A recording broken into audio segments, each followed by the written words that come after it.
Bom dia, boa tarde, boa noite, sejam muito bem-vindos a mais um episódio do Pelota, ainda em climinhas de Copa, porque graças a Deus deu tudo certo, estamos classificados para a segunda fase. O Brasil ganhou de 3-0 da Escócia, né, com gols de Vinícius Júnior e Matheus Cunha de novo, e vamos dissertar sobre tudo o que aconteceu nesse jogo, sobre as minhas opiniões, sobre cada atuação de jogadores, e expectativas para o que vamos enfrentar nessas eliminatórias. Então é isso, siga a pelota, vamos embora. Para desencargo de consciência, eu não estou com a camisa do Brasil, ela está aqui, lá, ali atrás, até para ver, porque está fazendo frio no RJ. Então eu não estou a fim de pegar um resfriado e passar um tempinho sem fazer vídeo, então eu estou bem agasalhadinho, faça o mesmo. Indo para o que interessa, falando do jogo. Olha, eu gostei muito do que foi apresentado, principalmente porque a gente está num momento de dúvida, de incerteza sobre a seleção brasileira, principalmente pelo jogo do Haiti, no segundo tempo da gente ter desacelerado muito e ter ficado tomando uma pressãozinha do Haiti. Isso para a seleção brasileira é muito. A gente tem empatado com o Marrocos, que foi a nossa primeira viagem, o nosso primeiro contato com a Copa do Mundo, e ter feito uma atuação bem mais ou menos. E agora eu acho que dos 3 jogos que a gente teve, foi a atuação que a gente mais teve sólida, assim. Acho que é a atuação que mais provou que dá para fazer uma boa Copa. Alguns jogadores que já estão mostrando que vão ser protagonistas nessa Copa do Mundo, como o Paquetá, como o Matheus Cunha e o próprio Vinícius Júnior, os dois autores do gol, né, Matheus Cunha e o Vinícius Júnior. Entre outros, o Ryan, eu acho que substituiu muito bem o Rafinha. O Rafinha saiu no último jogo por conta de problemas tanto psicológicos quanto de físico, né? A gente ouvia muito do Rafinha tendo um problema de bolhas no pé e agora ele está cortado na seleção durante uns 15 dias. E pelo que parece, o Ryan é o substituto principal do Ancelotti, pelo menos foi o que foi visto ontem. E eu acho que ele supriu muito bem essa vaga.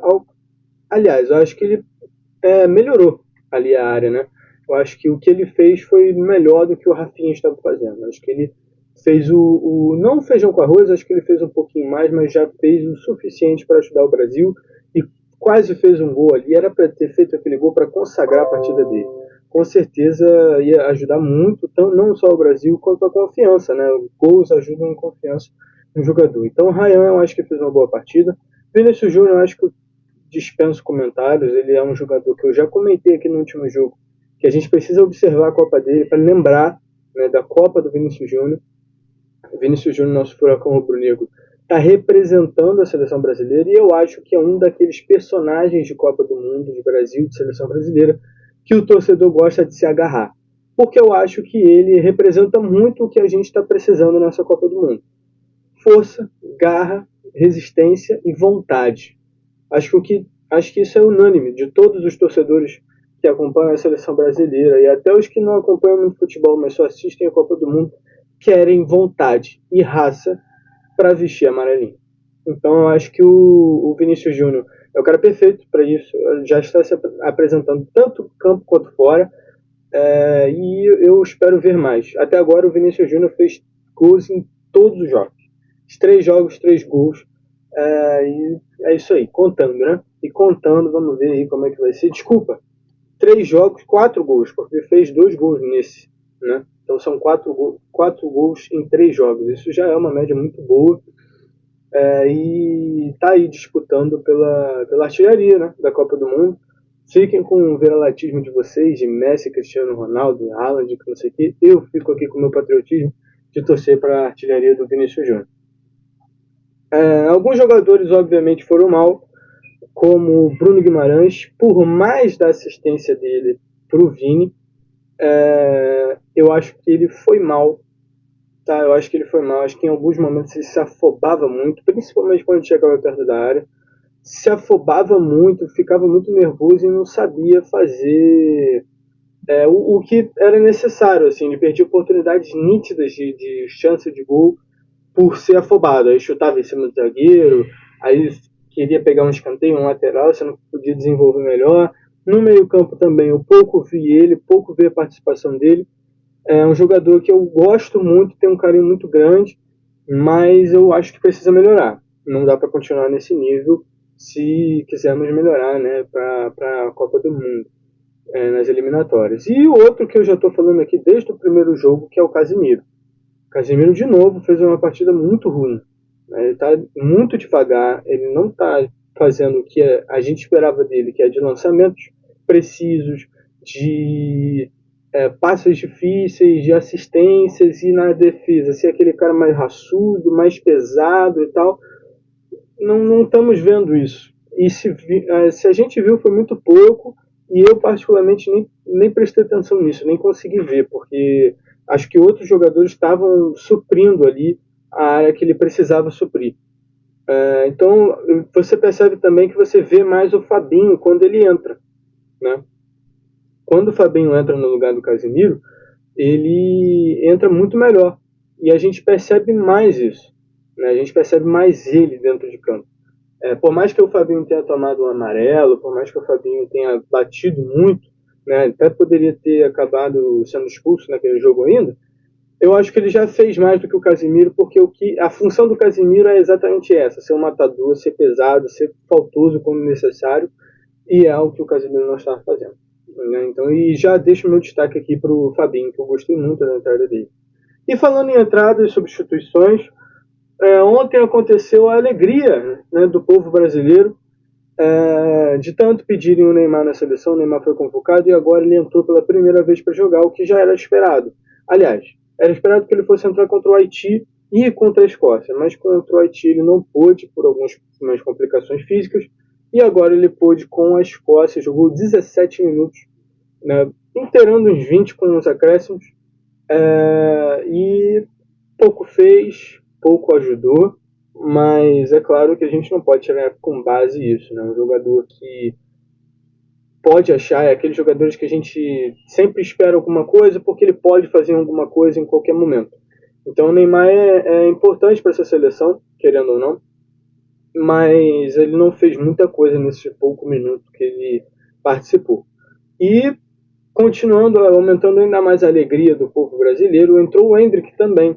Só que o Endrick entrou pela ponta direita onde estava o Ryan. Ele entrou no lugar do Ryan. E o Neymar ficou no meio, e a ponta esquerda ficou com o Gabriel Martinelli, que entrou no lugar do Paquetá. Né? Eu achei que foi uma decisão meio estranha. Eu acho que poderia ter desenvolvido de uma outra forma. Eu gosto mais de ver o Neymar no meio, como um meio atacante, um camisa 10 de ofício. Eu gosto mais de ver ele ali do que como um atacante, um falso 9, como estava fazendo o Matheus Cunha. O Matheus Cunha, ele é espetacular por conseguir fazer essa função muito bem, de ser um falso 9 espetacular. Mas o Neymar, ele não foi... Não vejo o Neymar dessa forma. Não vejo o Neymar tendo essa capacidade, assim. Eu acho que o Neymar, ele é mais atacante, mais dentro, então construtor no meio. Por isso que nessa questão do atacante que eu digo, é que poderiam ter colocado ele como ponta esquerda, né? E, enfim, podiam ter feito outra forma ali. Mas eu acho que o Endrick é melhor no meio, como um centroavante. Né? Eu acho que ele poderia agregar mais dessa forma.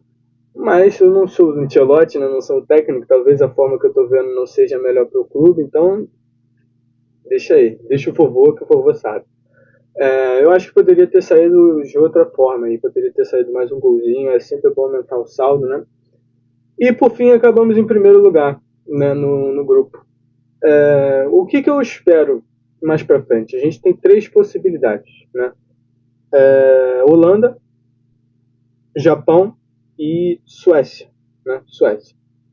Desses três, o único que eu não quero pegar, obviamente, é a Holanda, porque a Holanda está com um time muito bem feito, um time muito poderoso, e é o único que eu não quero pegar. Ah, Francisco, você não acredita no Brasil?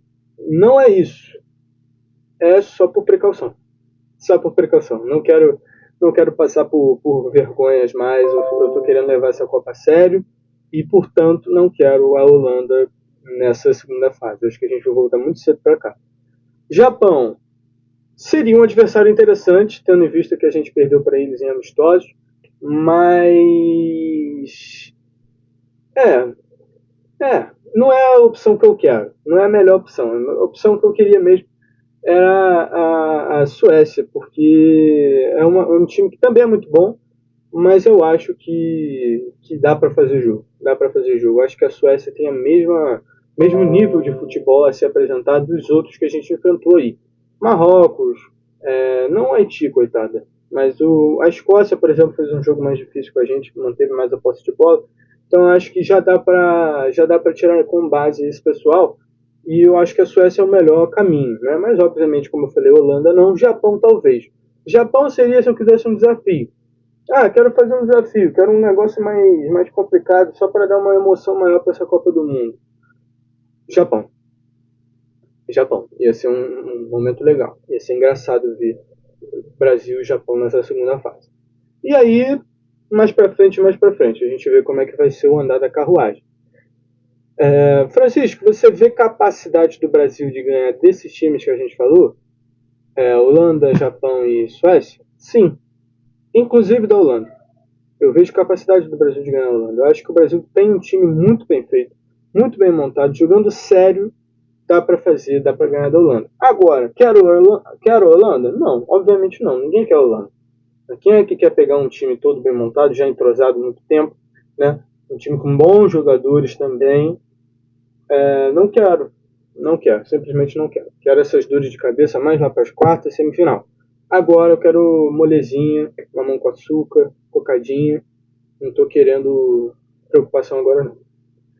Então é isso, meus amigos. Espero que tenham gostado dessa crítica, dessa análise, desse momento que o Brasil está vivendo. Estou muito ansioso, muito esperançoso, mas eu ainda volto aqui para fazer o de olho no rival do adversário que a gente for pegar. Como ainda não tem fechado um desses três, o adversário que a gente for pegar, eu volto aqui para comentar sobre o de olho no rival. Como eu disse, o de olho no rival não acabou.